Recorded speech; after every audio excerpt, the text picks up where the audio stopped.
যে জিনিস খাবার লেগে সবার নিষেধ করি এই জিনিস আমার বাড়িতেই। এই যে বার্মা আচার, আমার বাগনি আইছে, বাইস্তা আছে, সবাই এরা মানে এরা বার্মা আচার যেটা আমি খাইতে নিষেধ করছি ওইটা ওরা খাইবো। এই দেন আমি এই ভিডিওটা আবার ধর ছিট ছিট ছিট, তুই আস্তে আস্তে ছিট চালু করে ছিট। এদেন গাছ ছিটতেছে, ছিটলে পরে দেখাইতেছে এমন করে।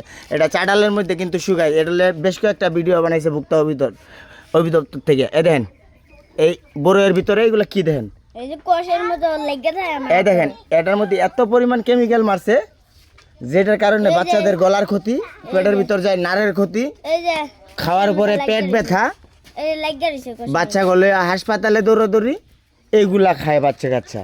এটা চাটালে শুকায়া এটা পরে মেশিনের মধ্যে দিয়া, এই যে আতের কিরুমে একটা দুর্গন্ধ হয়ে গেছে। এটা মানুষের যে খায় কিবা, এখন আমার বাগনিরা খাইবা চাইছিল, হ্যাঁ করেন তে নিছি গা নেহারে যে আমি সিরা এরা হালাই দিয়েছি। আমার বাগনিগর অন্য মজা আইন না দেন, তাও এগুলো খাইতে দিতাম না। আরে এগুলো আর খাইবা তোমরা? আমি কিনে নাই। খাইবা আর ওইটা খাবো না সবাই, কও খাইতাম না। আমি খাই না। খাও না, ঠিক আছে সবাই কয়ে দাও খাই না, কও খাইতাম না, ঠিক আছে। বাবা গন্ধ বাড়িছে।